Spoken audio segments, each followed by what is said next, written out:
The wind, a biting, relentless force, swept across the vast frozen plains of the Pleistocene. This was a world of giants. Woolly mammoths with their colossal curving tusks roamed in great herds. Giant sloths, slow and ponderous, browsed on hardy vegetation. And here, amidst this breathtaking and perilous landscape, reigned a formidable hunter, a creature of immense power and primal grace. This was the domain of the dire wolf, Anaceon dirus. Its presence was a testament to the raw, untamed spirit of an Earth vastly different from our own, a time when survival was a daily, desperate struggle, and nature's power was absolute and often terrifyingly beautiful. The dire wolf was not merely a wolf, it was an emblem of ancient might.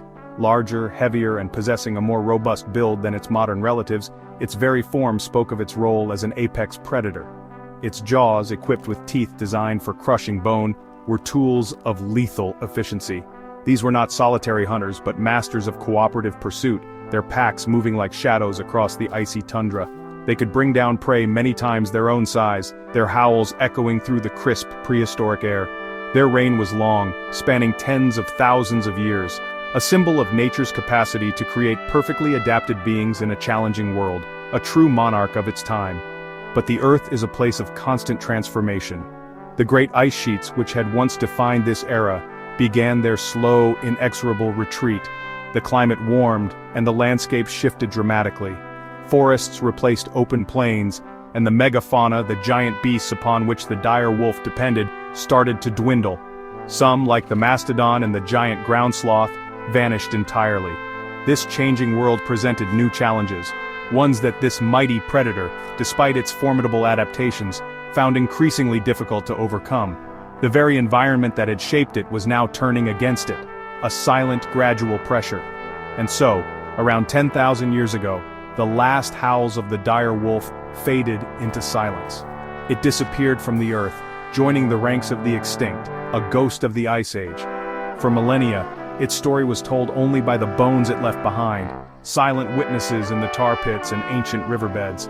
Its formidable presence became a memory locked in stone, a creature lost to time, a powerful reminder of the impermanence of life, even for the strongest. Its absence left a void in the rich tapestry of life that once thrived on our planet, a chapter seemingly closed forever. Humanity has long been captivated by the lost worlds of the past. We unearth fossils, reconstruct ancient ecosystems, and marvel at the creatures that came before us. The dire wolf, with its fearsome reputation and its relatively recent extinction, has always held a particular fascination. It represents a tantalizing link to a wilder, more primal Earth. For generations, its return was the stuff of dreams, of fiction. But we live in an age of unprecedented scientific advancement. An age where the boundaries of what is possible are constantly being redrawn. The idea of bringing an extinct species back to life once confined to imagination has slowly, painstakingly, moved into the realm of the conceivable. The toolkit of modern biology is truly remarkable. We can now read the genetic code of life, the ancient blueprint, with astonishing precision. Techniques in genetic engineering, cloning, and reproductive technologies have advanced at a breathtaking pace. These are the tools that have opened a new, extraordinary door, the potential for de-extinction. It is a complex, challenging endeavor, fraught with ethical considerations and immense technical hurdles. Yet, the allure of restoring a lost piece of our planet's biodiversity, of correcting a past extinction, has driven dedicated scientists to pursue this audacious goal with unwavering determination, pushing the frontiers of our understanding of life itself. The journey to bring back the dire wolf began with fragments of its past. Scientists painstakingly extracted ancient DNA from well-preserved fossil remains, perhaps from the famous La Brea tar pits in California, where countless dire wolf bones lie entombed. This genetic material, often degraded and incomplete, was then meticulously sequenced and reconstructed. The next step, truly astounding, involved using a closely related living surrogate, perhaps a large breed of domestic dog or a gray wolf, to carry a cloned dire wolf embryo to term. This intricate process, a marvel of biological artistry and technological prowess, aimed to turn ancient genetic code back into living, breathing flesh and blood. And then, in this year of 2025, the seemingly impossible happened. After years of dedicated research, countless experiments, and overcoming numerous setbacks, the news rippled through the scientific community and then the world. A dire wolf pup, the first of its kind to draw breath in 10,000 years, was born. A tiny, vulnerable creature, yet one that carried the weight of an entire lost epic. It was a moment of profound significance, a testament to human ingenuity, a spark of ancient life rekindled in our modern age, offering a living link to a world we thought was gone forever. The silence of millennia was broken by its first cry. Now that the dire wolf walks the earth once more, it is crucial to understand what truly distinguishes this magnificent creature. For many, the image of a wolf conjures up the familiar form of the gray wolf, Canis lupus. The gray wolf is itself a remarkable animal, intelligent, social, and a keystone predator in its own right.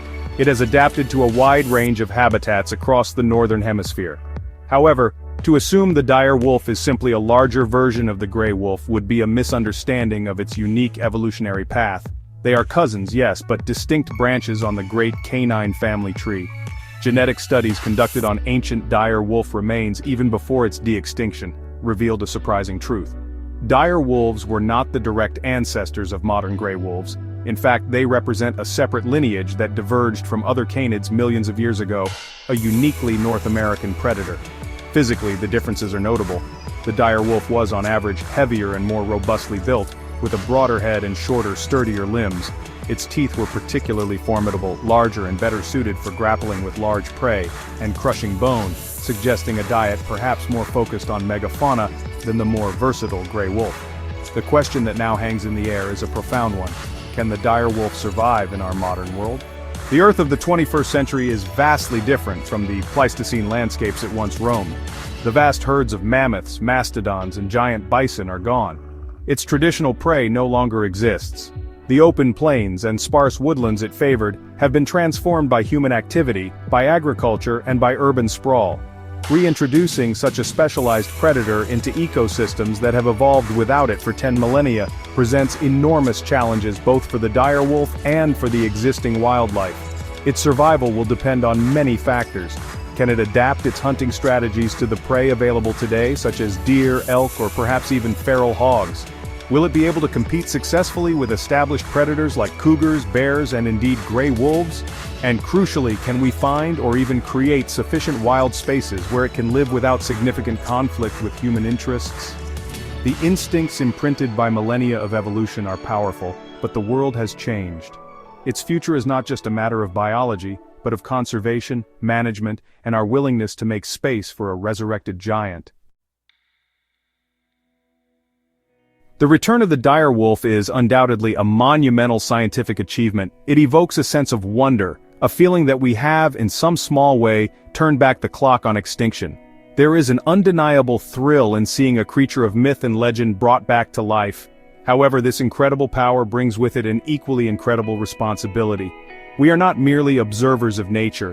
In instances like this, we become active participants in its very course, wielding tools that can reshape the living world in ways we are only beginning to comprehend. This power demands careful thought and profound humility.